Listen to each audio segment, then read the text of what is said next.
hard as they possibly can, and they're not dirty. Right. You know, that they're going to give you everything they got, and they're going to leave it on the track. That being said, there was a little bump and grind between a couple of these guys, you know, between Case and Evans, and a little post-race activity. Oh no! And let me say, I watched all this stuff happen because it was right there. You know, it was the race. It was the race to watch between Evans and Case, and there was a little bit of contact. You know, some people said Arnie did it dirty, Arnie did it this, Arnie did it that, and you know, some people were saying, well, Justin shouldn't have retaliated and this and that. It was dirt track racing. So, okay? because I don't know what actually happened. So there was some contact. Arnie was coming through. He got under Justin. There was a little bit of a bump. You know, the Cougar got into the left rear of the Camaro. They both fantastic drivers. Right. Saved it. Right. Personally, for me watching it, I thought it was pretty exciting. But you could tell things were getting a little hot. And then after the show was over, you know, I mean, Arnie edged out Justin by maybe a car length. It was close. So we're only talking about one little bump? It was bumping. I mean, but right. Honestly, and I'll say this again. This is my perspective looking down. You know, I'm not in the car. Right. I'm not saying anybody's better than the other. I mean, I'm talking about two of the best street stock drivers in the Northwest. Right. Both drivers have a big passion for the sport. Both drivers are, you know, they're winners. They race to win, and that's what they were doing. There was some contact, and again, I will say this too. After the contact, you know, Arnie bumped Justin in a fashion that I wouldn't call dirty. I would call it racing. Rubbin's racing. Yeah, absolutely. And it's coming down to the line, last lap or two, bumping and grinding, racing for position. Right. Both of them have a real chance to win. You know, I mean, it is what it is.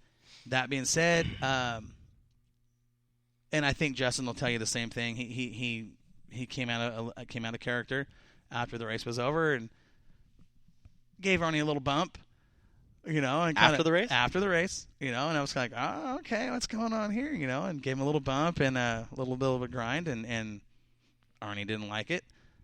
Arnie also lost brakes with about, I'd say 7-8 laps, and you can see. I heard something like that, so he actually lost. Yeah, he did lose brakes, and he was having, you know, you could tell watching, looking down again from my perspective, you can see. We've been around racing. The car doesn't drop as much. And you can see when a car changes and something's not right. You could tell there was something going on there. And, you know, Arnie being Arnie and Justin being Justin, these are two very passionate drivers. You know, Justin gave Arnie a little bump, and Arnie didn't say, all right, you want to bump and grind? Turned him around after the after the checkered flag up in turn one, gave him a little spin, and you know, so it was kind of like, I'm sure that set Evans kind of like, all right. Well, and you know, and again, I won't talk bad about either one of these guys. I won't talk about any of these racers. I like them all. It's just what we do, what we see. We tend to see things different from our perspective. Again, you know, it's just two very, very talented, spirited drivers, and kind of maybe got a little in the heat of the moment, but you know, and it's just racing, you know, and I'm sure those guys and stuff will. You know, they look at it, and I mean, when you're in that situation, it gets. I mean, we all have been there. You know, absolutely, and stuff, we've all been in that same position, and it being, you know, the heat of the moment, and going for that position, and you thinking that, oh, I was there, I had a nose on you. I'm like, well, you don't have a nose on me because I would have saw you, and well. Even if I did, you know, I'm not going to tell you I saw you. Right. You know, and I'm sure at some point these guys will get together at the track and, you know, I'm sure they're both great people. Oh, absolutely. Yeah. You know, and I'm sure they'll work it out at some point. But it was just one of those deals where, you know, if you know Arnie and you know Justin, those guys are, you know, they're passionate. Well, you about know what they do. You know what I could do is because those guys race next week at Sunset. I might even just have a Moxie interview. Set him down. No, I wouldn't get in the middle of that one. We'll set him down. But you know, again, I'll see what he has to say first. It was an interesting race. I mean, to have 17 of the 18 cars on the lead lap. I mean, and this is again a very talented field of cars all day long. What gets me is who finished 12th. Well, that was kind of one of those deals where it's how much luck can you have. You know, at some point, something's got to give for somebody. So, and I'm sure later on the season, it could go either way again. You know, I mean, this is a heated battle for the championship. We're talking about championship points here. Now, is she leading the points? Yeah, she is. Good old Mikey Breakall leading the points now. She is. But you know what? This is going to be, Jody and we Tanner. talked about this a couple weeks ago, this is going to be the championship race to watch absolutely. for the rest of the season. All day because, long, yeah. you know, I mean, these cars are so close. They're so equally matched. And so Mikey, proud of her for doing. I mean, she's just, she's Well, came and- a long ways and everything else. I'm just so And proud. look at what Jody's done the last couple years. He's got that car dialed in, and I'll tell you what, that's a bad little ride right there. Right? You know, I mean, you don't sleep on Jody Tanner. That old guy will get you. He'll get you. But, you know, a great race. I wish we had, you know, I wish we had a street stock nationals where we get 50, 60 street stocks. God, that'd be so cool, you wouldn't know, it? Or 1,500 to win or something. God, I mean, that'd be so cool. you know how I'm a Hey, Jerry Schramm. Jerry Schramm, if you're listening, Street Stock Nationals, Lima Speedway. Hint, hint. hint. Hint, hint. Street Stock Nationals. Get a hammer. Right. We're gonna move into the sportsman division. That would be cool, though. It's a lot of sportsman action. Fast qualifier. Tom Yak, Of course. 17-7. Of course. That's not even given. Man, I'm telling you that this class, we had two heats. We inverted the top 12. So Tom, fast qualifier. James Slover jumped in the 0 and drove the Hackney Racing entry for Clyde Rood.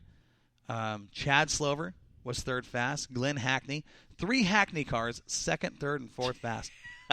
I'm telling you right now, when I saw you go through the pits and stuff on Moxie, right? And he says, "Oh, here's the Hackney clan," and they're just one after another after another after another. They just Yeah. you gotta love him. 5 cars, 2 different classes. I mean, they're just everywhere.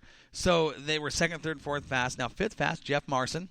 Good run for the 13 Good in run. qualifying. Eric Lindquist. Here's a driver that's he's coming up. That 333 car, Right. Eric Lindquist is. I mean, he's getting better and better all the time.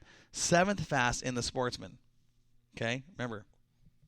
7th fast was Jody Tanner in that little Camaro. He was just edged out Ryan Emery. Don Briggs Jr. came down from Woodland, Washington. There you In go. the 13 XXX. That's a good-looking race car. 68 Chevelle with Yeah, the it black is. and gold and the 13. Yeah, it is. You know? Well, he had some issues here last time that he was up at Sunset and wrecked it over there in turn number 1. It's the gold numbers, Right. the black and with the red pinstriping and stuff like absolutely. that. He wrecked it over there. Ricky Bobby. Yeah, Ricky Bobby. Basically, I haven't posted it on Moxie or nothing yet, but I'll go back through my archives and I'll post that race.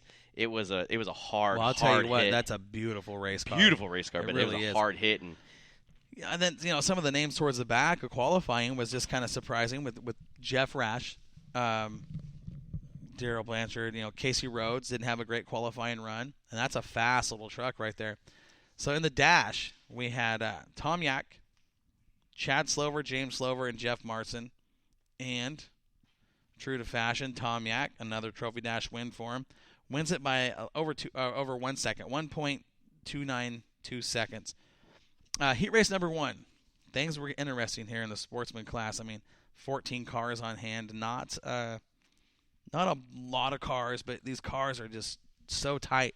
Just good racing. So heat race number 1, we had Jeff Rash picked up the win, edging out Casey Rhodes by just over half a second. Ryan Emery in the 97 was third. Don Briggs Jr. was fourth. Daryl Blanchard. Rick Forrs in the 57. And the rookie out of Corvallis, Dakota Goddard, was seventh. Margin of victory over this was just over half a second. So these cars are, you know, like I said before, they're very, very closely matched. It's a great field of cars to watch. In heat race number 2, very familiar name we're talking about, Tom Yak, won heat race number 2, so fast qualifier, won the dash, wins the fast heat as he edged out Chad Slover, Jeff Marson, Jody Tanner, Eric Lindquist, and James Slover. James Slover had a little bit of luck bad luck up in turn 1, 6 laps down, and broke some stuff, but those guys they work hard over there at the Hackney Stables. So we'll see that car back on the track. So again, fast qualifier, Trophy Dash winner, heat race number 2 of the night, the fast heat, Tom Yak, and in the feature.